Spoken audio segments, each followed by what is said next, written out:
Boa noite a todos, a paz de Jesus em nossos corações. O nosso tema é lei de causa e efeito. Lei. O universo todo é regido por leis.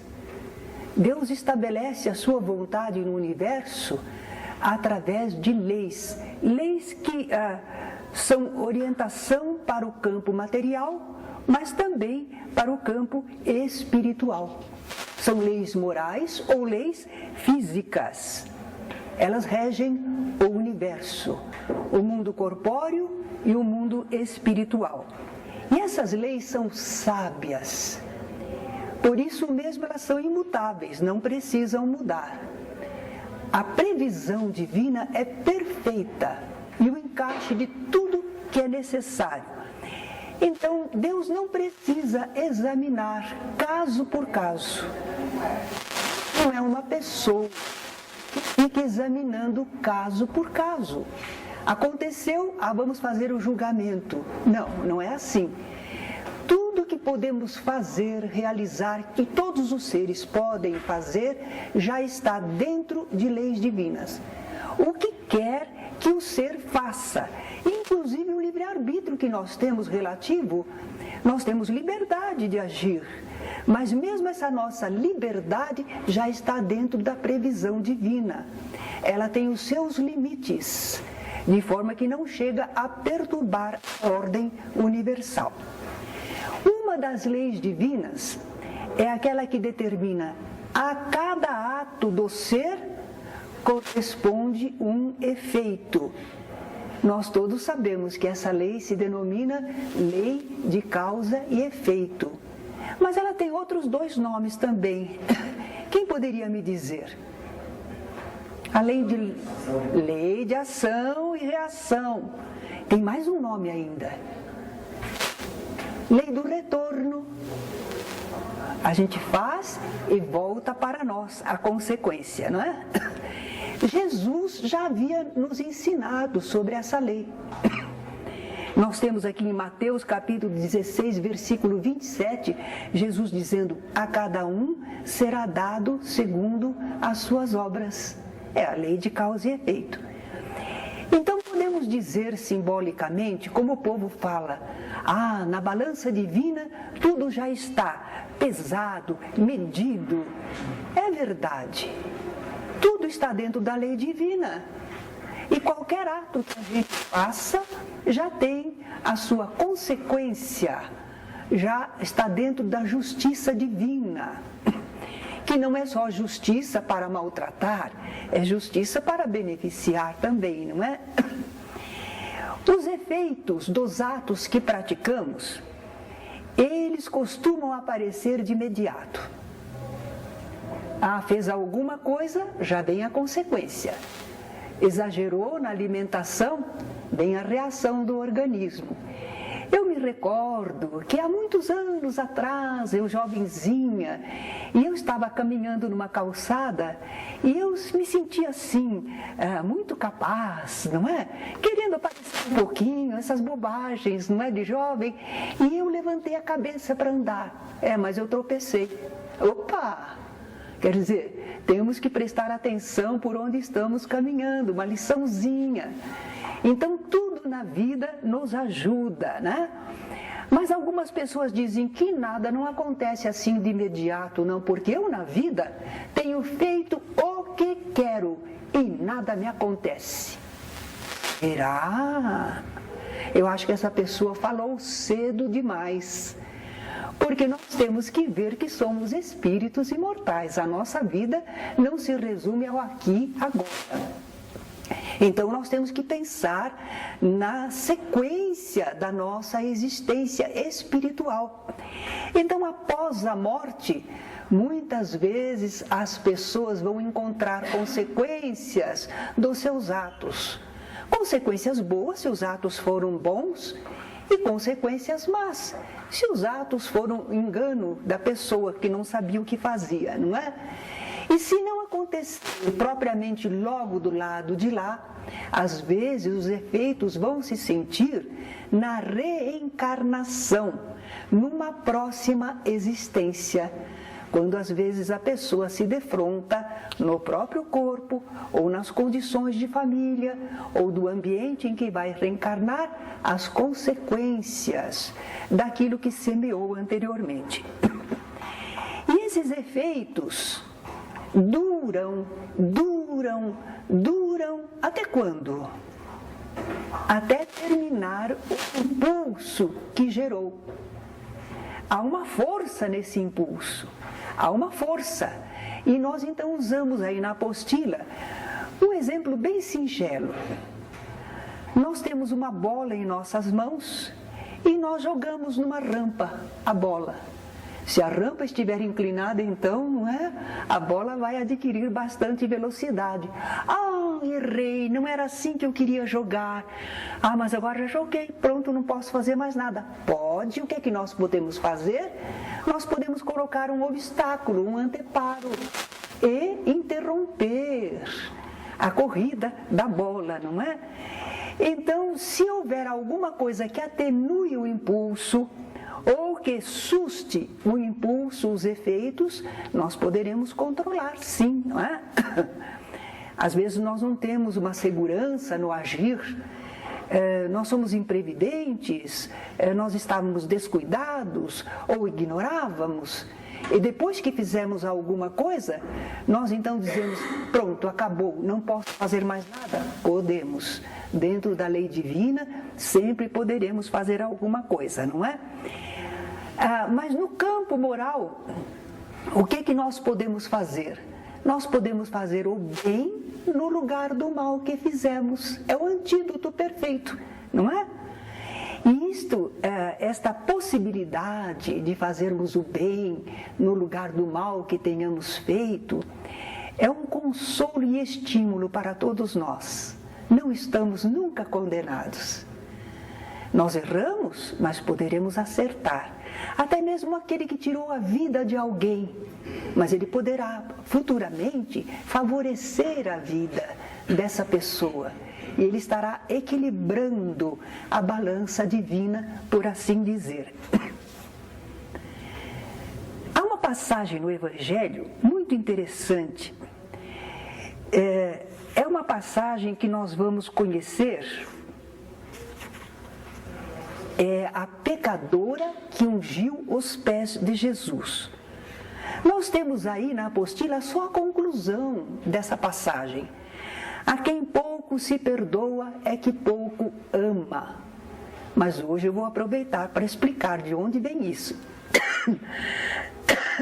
É um ensino de Jesus e está na seguinte passagem. Jesus estava na Galileia e um fariseu o convidou para uma refeição em casa dele. Jesus entrou na casa do fariseu e reclinou-se à mesa, porque eles não tinham mesa como a nossa. A mesa era baixa e as pessoas se assentavam ao redor, então se reclinavam, não é? Uma mulher pecadora que havia na cidade, quando soube que Jesus estava na casa do fariseu à mesa, ela entrou lá e trouxe um vaso de alabastro com bálsamo. Era algo precioso, algo perfumado. E estando por detrás de Jesus, aos seus pés, ela começou a chorar muito. E ela regou os pés de Jesus com suas lágrimas, de tanto que chorava. E enxugava os pés de Jesus com os seus cabelos longos. Ela beijava os pés de Jesus e os ungia com bálsamo. O fariseu, a gente sabe que fariseu eram daquelas, uma seita meio à parte, não é? Eles se consideravam mais perfeitos que os outros, porque eles conheciam muito da lei e eles diziam que cumpriam tudo direitinho. Pois esse fariseu que convidara Jesus estava pensando assim: se esse homem fosse profeta, aqui nós temos, por que ele pensa se Jesus fosse profeta? Profeta para eles é intermediário, o que fala por, a emissário do Senhor. E a pessoa médium costuma ter uma sensibilidade. Se é um mensageiro do Senhor, então, consegue às vezes perceber nas pessoas a sua realidade espiritual. Então disse o fariseu: se este homem, Jesus, fosse profeta, saberia quem e de que qualidade é essa mulher que o toca, pois é uma pecadora. Para eles havia uma porção de regras de impureza, e uma delas era essa, não é? Receber o toque de alguém de uma vida de pecado, era impura. Jesus captou o pensamento do fariseu e começou a ensinar. Era admirável como Jesus aproveitava as oportunidades para ensinar, não é? Ele sabia lidar com a alma humana. Simão, tenho uma coisa para te dizer. Dize-a, mestre. Certo credor tinha 2 devedores. Um lhe devia 500 denários. Era a moeda da época, não é? E o outro 50. Não tendo eles com que pagar, o credor perdoou a ambos. Qual desses perdoados o amará mais? Suponho que aquele é quem mais perdoou. Julgaste bem, disse Jesus. E aí Jesus vai dar a lição. Ele vai fazer a comparação. Vês esta mulher? Entrei em tua casa e não me deste água para os pés. Era lei de hospitalidade. Quando chegava um hóspede, sabe, as ruas não eram calçadas. A pessoa vinha da poeira e eles tinham umas regras. Os israelitas, principalmente o fariseu, sabia que não podia comer com as mãos sujas. Tinha que se higienizar antes das refeições. Entrei em tua casa e não me deste água para os pés. Ela, porém, os regou com suas lágrimas e com seus cabelos os enxugou. Não me deste ósculo. Era também da hospitalidade beijar o hóspede. Mas o fariseu não tinha beijado Jesus. Ela, porém, desde que entrei, não tem cessado de beijar-me os pés. Não me ungiste a cabeça com óleo. Sabe, vinha da rua, da poeira, lá muito calor, seco, né? Então, quando as pessoas chegavam em casa, passavam um óleo no cabelo, para a pessoa se sentir bem, fazia parte da higiene. Não me ungiste a cabeça com óleo, mas esta, com bálsamo, ungiu-me os pés. Por isso te digo, perdoados lhe são os pecados, que são muitos, porque ela muito amou. Mas aquele a quem pouco se perdoa, pouco ama. É daí que vem, é dessa história, não é? E aí Jesus disse à mulher: perdoados são os teus pecados. Os outros comensais se admiraram. Quem é este que até perdoa pecados? Mas Jesus disse à mulher: a tua fé te salvou, vai-te em paz. Qual é o ensinamento que nós tiramos dessa passagem para entender bem? Aquele a quem pouco se perdoa e que pouco ama. Vamos entender. O próprio fariseu não reconhecera na parábola que aquele a quem mais fora perdoado, mais deveria amar a quem o perdoou? Aquela mulher pecadora estava demonstrando grande amor por Jesus, não é verdade? Grande amor, grande reverência. Ela fora muito perdoada, porque ela estava demonstrando muito amor. Por que ela fora perdoada? Jesus sempre alentava os pecadores, não é? Ele falava que apesar dos erros, Deus não os condenava, que Deus tinha enviado a ele para chamar os pecadores ao arrependimento, para retomarem a sua dignidade de filhos de Deus, não é? Então a mulher tinha entendido essa mensagem e ela ficara muito comovida e naturalmente desejosa de reparação. Para os homens ela podia ser uma pecadora e estar condenada para sempre, mas para Deus, Pai amoroso, segundo Jesus revelava, ele perdoava os seus pecados e a chamava para se renovar espiritualmente. Jesus era o portador daquela mensagem, ela não podia fazer o agradecimento direito a Deus diretamente, então ela, para Jesus, ela foi demonstrar todo o reconhecimento, todo o amor, toda a gratidão, não é? Quando Jesus disse, perdoados estão os teus pecados, ele só estava reconhecendo a recuperação que acontecera na alma da mulher. Ela demonstrara isso. Todo o amor, todo o desejo de renovação, a consolação que recebera. Por isso que ele falou, vai, a tua fé te salvou, não é? E o fariseu? Eu acho que ele ainda não via Jesus como um orientador espiritual, como um mensageiro do Senhor. Não via, não.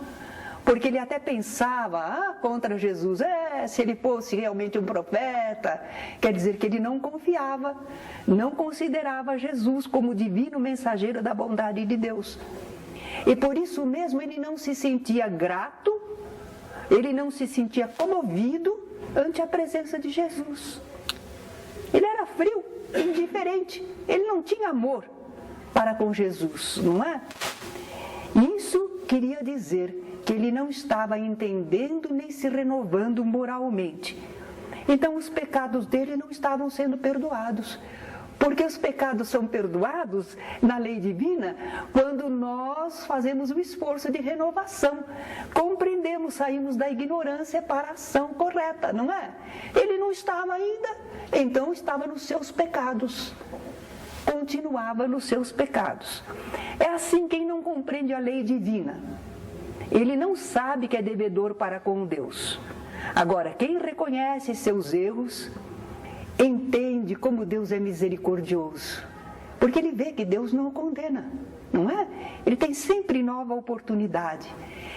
E eu acho que é assim que nós, à luz da doutrina espírita, apesar de sabermos que não somos criaturas perfeitas, mas nós sabemos que Deus nos ama, nós temos esperança para o futuro, nós sabemos que não há condenação eterna, não temos medo de Deus, e nós começamos a nos sentir muito gratos a esse Pai de amor, e procuramos traduzir esse amor em atos bons. Quem pratica atos bons se redime ante a lei divina, equilibra a balança divina, faz o bem no lugar do mal que havia feito, se recupera. O apóstolo Pedro, numa carta, a primeira carta dele, ele diz, o amor cobre multidão de pecados. Quer dizer, por que cobre? É porque a pessoa que ama, ela age bem, ela faz o bem. Quem odeia, faz o mal. Mas quem ama, faz o bem. Não é? Por isso Jesus disse, aquele a quem pouco se perdoa, é que pouco ama. Ele continua sem perdão. Não é que Deus não o perdoa. Ele não sai dos seus erros. Então nós estamos aprendendo que é por isso. É uma lei divina também. E o que nós vamos tirar dessa lição? Qual é a orientação maior? Eu diria que é um convite. Vamos amar. Vamos amar a Deus, ao nosso próximo, porque amando fazemos atos bons e com isso nós equilibramos, cobrimos a multidão de nossas falhas, de nossos erros. Há pessoas que não são muito perfeitas, mas elas são generosas. Elas são alegres, elas são prestativas. Eu acho que na balança divina essa pessoa, se equilibra dentro do seu estágio de evolução. Porque Deus não nos pede mais do que aquilo que nós podemos fazer. Mas do que podemos fazer, Deus pede tudo. Claro, você sabe, você pode. O que você não sabe, não pode, você ainda erra. Mas o que você sabe, pode fazer, você faz o bem, você equilibra. Nós somos assim, caminhamos num equilíbrio diante da lei divina. Nessa questão de lei de causa e efeito, nós podemos examinar também a intensidade dos efeitos. Por que às vezes vem um efeito, uma situação tão forte, tão dolorosa, tão impactante? Porque a causa também foi forte, impactante, não é? A natureza da causa, do ato que causou, o empenho que foi colocado nele, porque às vezes uma mãe diz assim, ai que menino danado, Mas ela não põe carga naquilo. Ela está até falando com amor. Agora, que menino danado. Aí a carga foi, não é? Então, a natureza do ato, o empenho que foi colocado nele, é que vai dizer da duração, da continuidade, não é? O impulso forte que foi dado. Bom, mas nós estamos falando para o mal e para o bem, não é a mesma coisa? Quando é feito com muito amor, com o desejo de ajudar, não é maravilhoso? Não é? Também aquele impulso generoso, forte, poderoso, vai conseguir resultados. Não é só para o mal que nós podemos agir com esse desejo bom, é para o bem.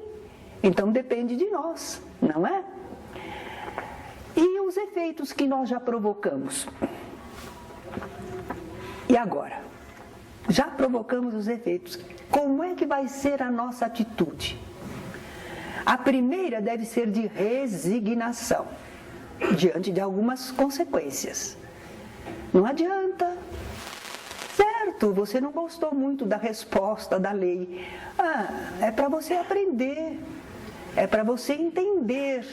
Porque não doía o que você fazia para os outros. Só está doendo agora, que está sendo em você. E foi o único jeito de você entender. Porque você continuava agredindo e não sentia nada. Então o objetivo não era castigar você, era educar você, esclarecer você. Então foi por isso que houve esse retorno. Então nós temos que ser resignados diante daquilo que a gente não pode mudar. Vocês lembram daquela oração que alguns atribuem ao Almirante Hart, outros dizem que era outro. Como é que é mesmo? Há uma oração que diz assim: Senhor, dai-me coragem para mudar o que pode e deve ser mudado.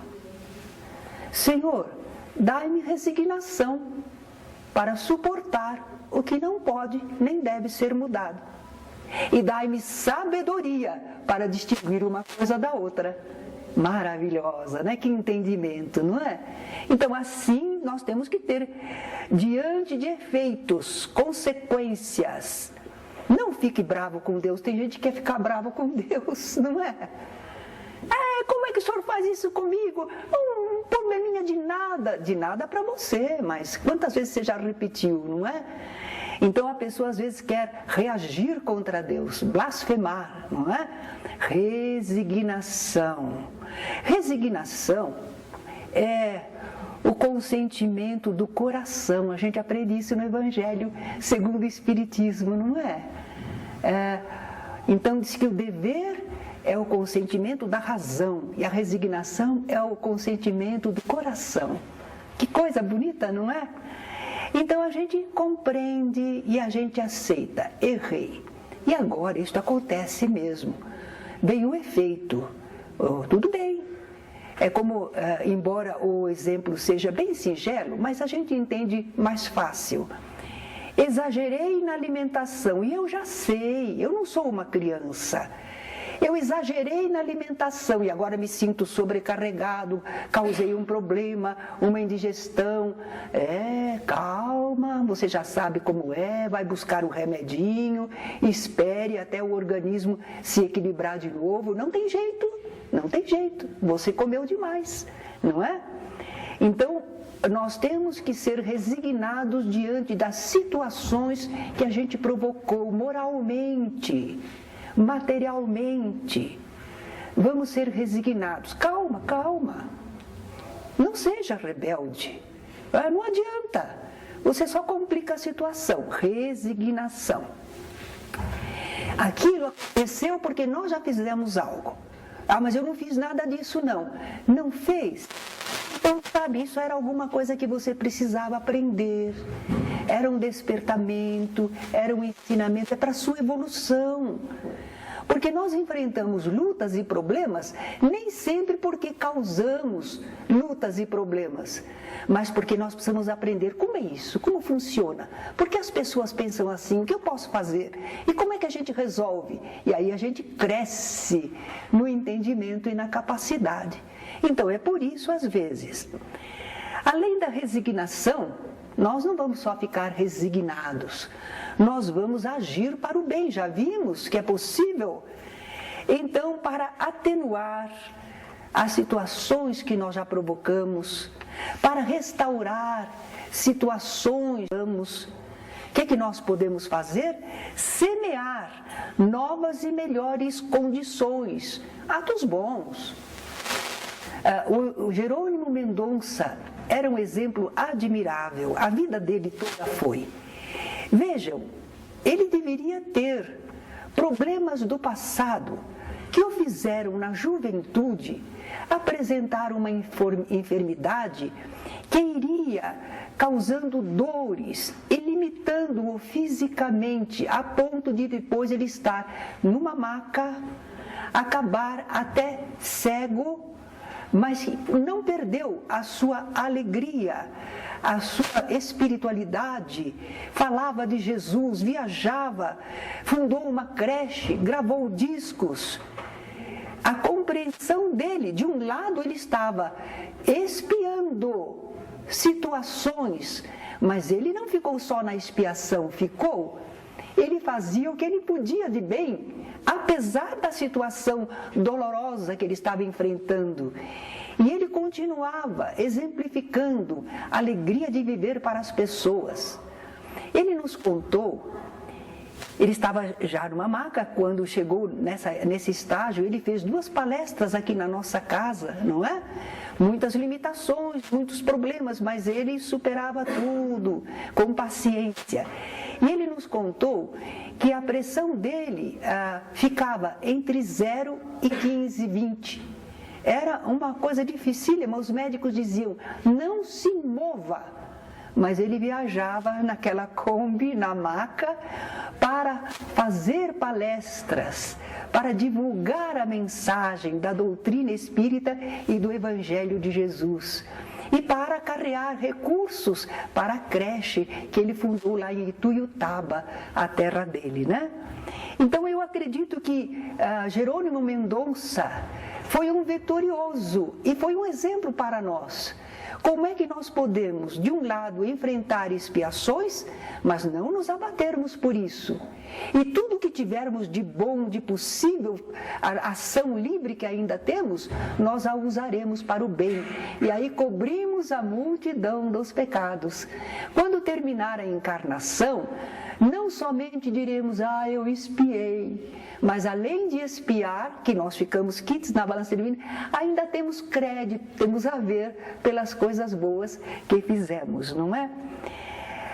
Vamos semear estas condições melhores para nós mesmos, às vezes nesta encarnação.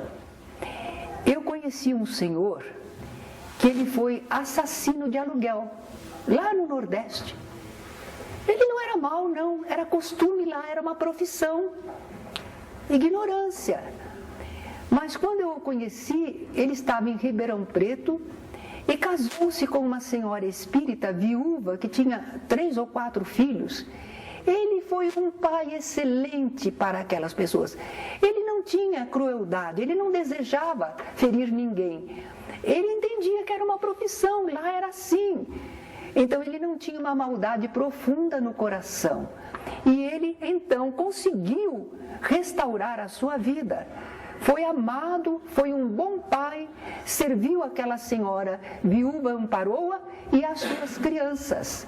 Então, diante de Deus, eu acho que ele equilibrou bastante, não é? A balança divina. Nós estamos vendo aqui uma união harmoniosa da justiça divina com a divina misericórdia. Porque o pessoal costuma dizer assim, Deus é justo. Isso que nós entendemos justo é assim, tá, fez e levou, né? Justiça, igual. Nós pensamos que é olho por olho, dente por dente. Essa não é a justiça divina. A justiça divina, ela funciona junto com a misericórdia. Por que a misericórdia? Porque não condena para sempre. não impede a pessoa, não aniquila a pessoa, reaproveita a pessoa, reeduca a pessoa. Então é justiça, porque você vai enfrentar as consequências dos seus atos. Se forem atos bons, você usufrui. Se forem atos maus, você tem que enfrentar as lutas e problemas. Muito bem. Mas você sempre terá a misericórdia divina, porque você tem a permissão de retomar, de continuar, não vai faltar amparo e estímulo para que você se renove e se melhore. Eis como nós entendemos, à luz da doutrina espírita, essa lei de causa e efeito, que muita gente toma assim como se fosse um castigo divino. Não, é um recurso desse admirável educador que é Deus, o nosso Pai, não é? Que estabelece limites. A lei de causa e efeito é uma oportunidade da gente ver o que está causando. E se a gente não entende aqui e agora, a gente terá que entender na sequência da vida, no além, né? É para entendermos qual é o objetivo da vida, quem somos, como podemos agir. A lei de causa e efeito é uma lei divina, que não significa simplesmente punição. Deus é justo, você vai pagar.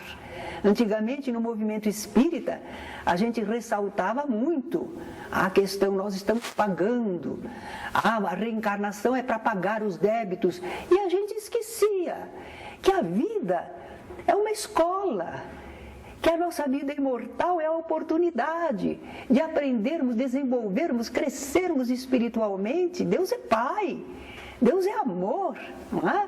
Então nós temos que perder um pouco aquele ranço que a gente trazia de religiões antigas, e ainda passou um pouco antigamente no movimento espírita, de que nós estamos filhos de Eva degredados neste vale de lágrimas. Agora não, nós sabemos que nós somos filhos amados de Deus. Há filhos, às vezes, meio ignorantes, que, portanto, enfrentam algumas situações, mas que a vara do pastor vai nos tangendo para que nós reencontremos o caminho acertado. Agradeço a vocês pela atenção.